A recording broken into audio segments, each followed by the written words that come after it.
words of Mark Twain, denial ain't just a river in Egypt. And this is true for more than one reason. For those of us who practice affirmative prayer in metaphysical Christianity with affirmations and denials, is it not?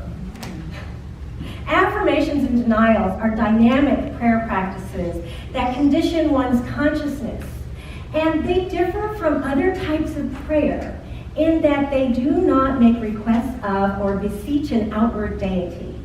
Rather, they uphold what is true about God and therefore ourselves, because we are not separate from God, but rather we're extensions of the divine. Are we not? Yes. And affirmative prayer is not used to merely bolster positive thinking that is so very popular these days. I mean, if you doubt me, just check out all those platitudes on Facebook, right? Oh my gosh. No, affirmative prayer has nothing to do with that. Affirmative prayer upholds the highest truth. It expands our awareness of oneness and identifies divine nature as our essence. Even if, in the human experience, it sure doesn't always seem that way, does it? But what affirmative prayer does is align our thinking with truth, thus shaping our human experiences in a positive manner. And we're working with a spiritual law when we use this type of prayer. And it's the law of mind action, which states human beings shape their experiences by the activity of their thinking. But because the multiple meanings of the word denial, composing denials in affirmative prayer can present a challenge for some people. I struggled with understanding denials far longer than I care to admit. And I thought I was in a unique position, but then I taught a class this summer and I discovered, much to my relief, I certainly was not alone. And while reading this book, The Many Faces of Prayer by Reverend Thomas Shepard, I discovered how things got confusing in the first place. You see, it was around the turn of the century when co-founders of the Unity Movement, Charles and Myrtle Fillmore, first cultivated the practices of denial and affirmation. And the intention for denials was to reject the power that circumstances, sickness, and suffering had over a person. And this is supported by our first unity principle. There is but one power and one presence, God. So if this is true, how can the circumstance have a power over us? But denials were never intended to maintain that bad things never happened or weren't happening. So sometime after affirmations and denials were a common practice in unity, around the 1930s, Anna Freud began research into the ego defense mechanism, which would later become known as being in denial. So I looked up in denial online at dictionary.com, and this is what I got. The definition of in denial is a refusal or unwillingness to accept something or to accept reality. So it's my guess that since the 1930s, Unity people have been baffled about denial versus being in denial.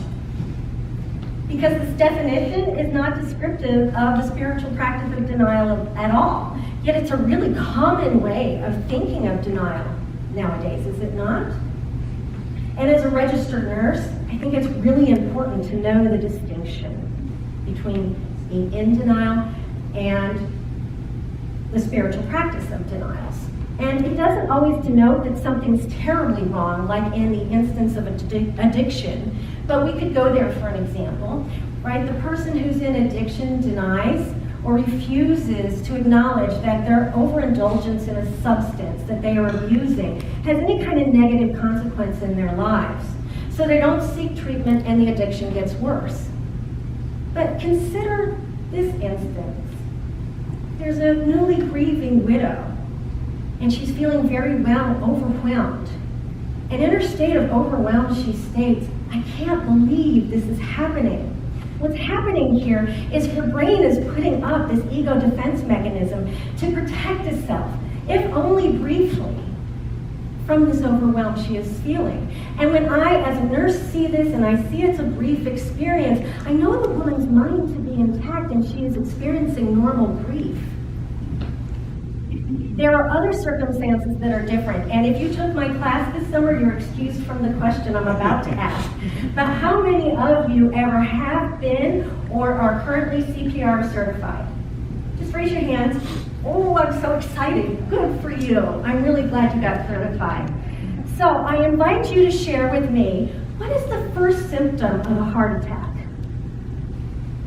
Yes? The left arm goes numb. Yes, numbness, chest pain, but there's something before that. Panic.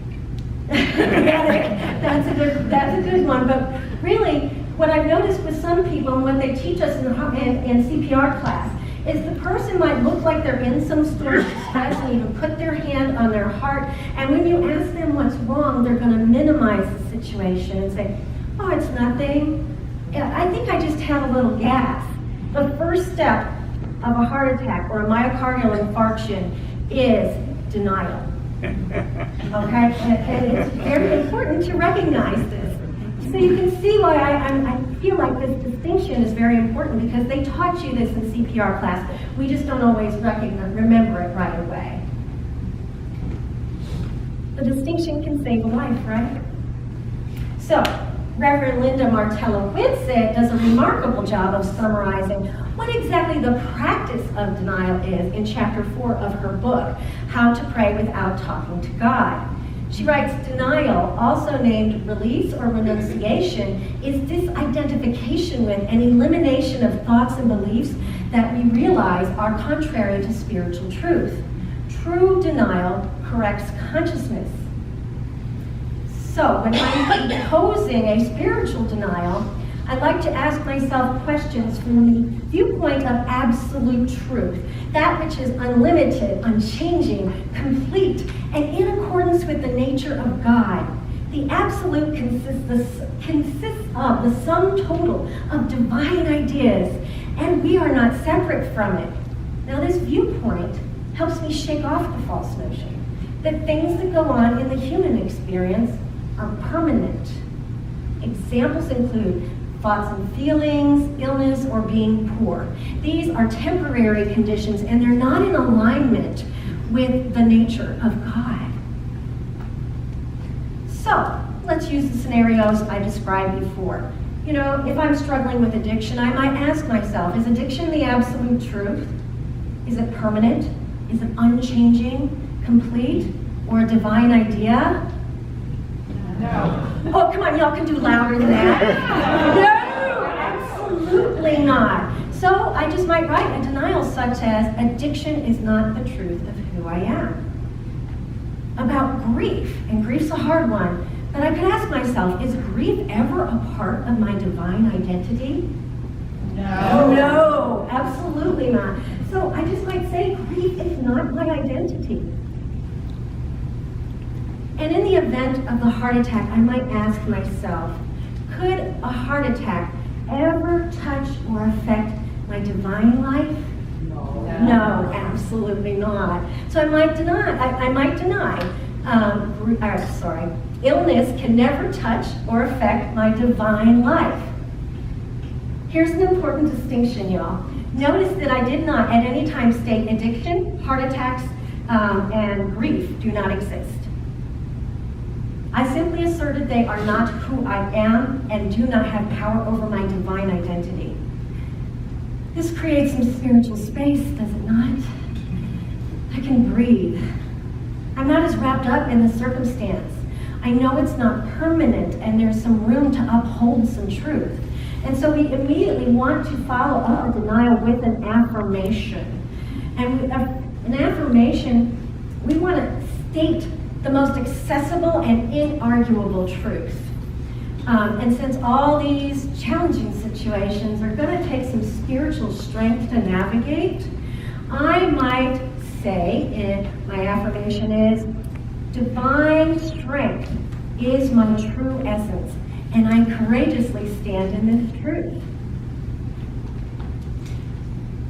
After we've composed a denial and affirmation, they become what we focus on in our times of prayer and meditation. And they help us reframe our circumstances in a better light on a very deep and spiritual level. The circumstances are still there. We still have feelings related to them, and the situation must be worked through. We don't want to go in denial about it. We want to work through it. But our practice equips us to do just that. So if all this still seems a little confusing, try using some alternatives to the word denial. In the book I previously mentioned, Reverend Shepherd suggests alternatives such as negations, eliminate, renounce, let go, or abandon. I cannot stress enough that we are not denying feelings or events. Reverend Linda Martella-Whitsitt offers a clarifying statement in the book I mentioned previously. She writes, if we do not deny facts or feelings, what do we deny? We deny thoughts and beliefs counter to spiritual truth. We deny belief in the permanence of facts or feelings. We deny negative interpretations of the circumstances.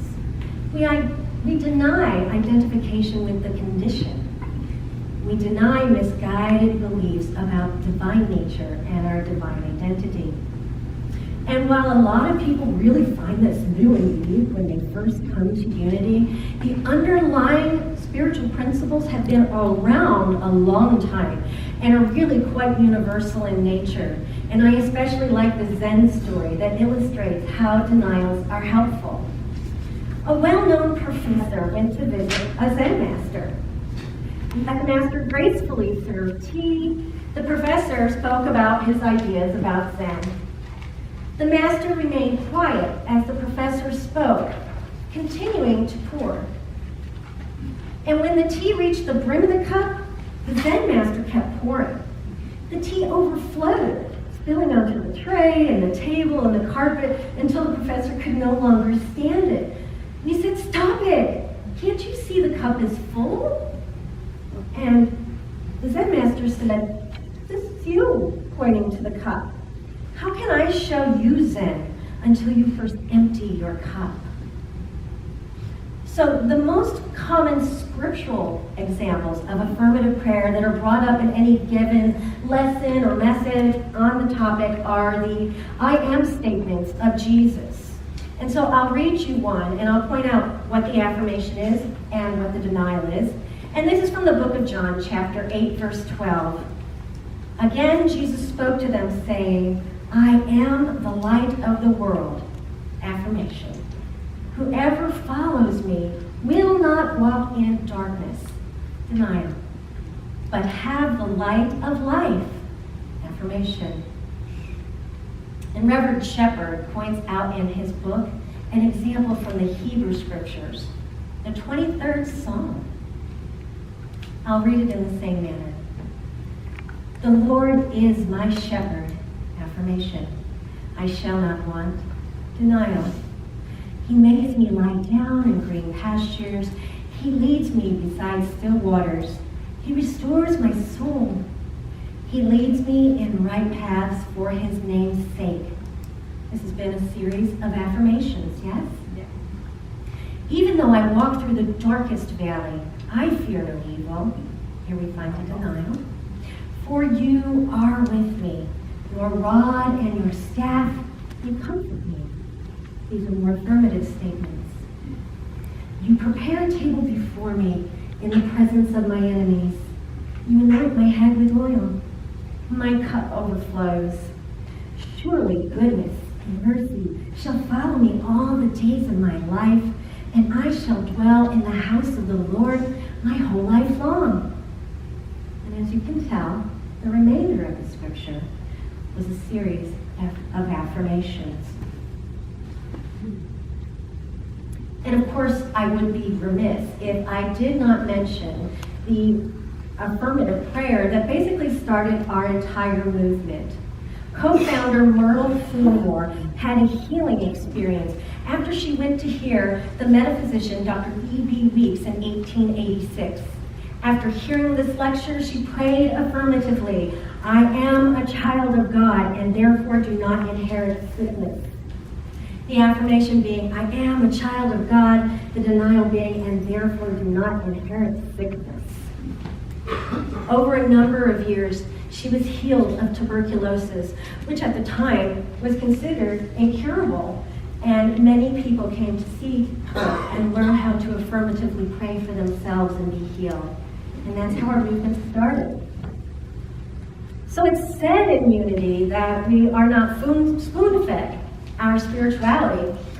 And I have found this to be true. I remember sitting in my very first class on this topic, and I was given the assignment of writing affirmations and denials. And I wasn't very impressed with this. I remember feeling kind of stunned and kind of overwhelmed. And as my teenage son might say, this is kind of awkward, right? I'm like, shouldn't someone else be writing this, like some priest or a minister or, someone in authority, right? No, I was told, in Unity we get to write our own prayers. So, this was almost 20 years ago, y'all. I muddled through the class. But for years, to be honest with you, I relied on Daily Word and books and curriculum for pre-written affirmative prayer. And not that there's anything wrong with that. I found it very comforting. But the underlying issue of why I did not feel qualified to write prayers went unaddressed. So we're just going to flash forward here to Unity Church of San Antonio, and I'm brand new to the church, and I'm in class with Reverend Linda, and oh my gosh, I got the same assignment. Oh no. But Reverend Linda, she was always very helpful, and she said, "Ray, just keep this statement in mind when you're writing affirmative prayers. If it's true about God, it's true about me and you. And if it's not true about God, it's not true about me and you." This was very helpful, and it gave me a framework from which to write more effective affirmations and denials. For example, those awkward feelings about not feeling qualified enough to write affirmations and denials, I thought about that phrase of Reverend Linda's and realized, okay, God is not limited. All capabilities, all understanding, all wisdom, these are all attributes of the divine. If it's true about God, it's true about me. So I'm not limited either. So this led me to the denial and affirmation of thoughts of unworthiness do not limit me. I have access to all the wisdom I need to write. So that was a loaded one. I had no idea what I had in me at the time, and all the things that just had simply yet to be written. I just needed to create a little space for it to come about, And by letting go of the idea that I was unworthy, by using affirmations and denials, I was able to tap into what was true about me. So, a couple months later, I apply for, and Reverend Linda hires me for. Now, remember, I thought I couldn't write, right? A communications position. And my position has changed a lot over the years. I have a lot of different responsibilities now. But back then, if you had asked me what my job was all about, I would have told you, hey, if you see something with words on it that's associated with this church, I either wrote it or I edited those words. I've written volumes since then. And that's a long way from someone who didn't feel qualified enough to write affirmations and denials. So what I did is I brought an example of my work for you today, that if you'd like to read some more about this topic, please pick one up on your way out. It's on the black shelving in the foyer, because I've really focused a lot on denials today. And this is a little publication I wrote a few years ago on affirmations for this church. And there's a good number of resources listed on the back that can help you if you're interested in learning more about affirmative prayer. So I just invite you to consider this. If what's true about God is true about you, then what lies within you? if you create a little spiritual space and affirm a little truth, what might come of that? What about you is unwritten? Thank you for listening.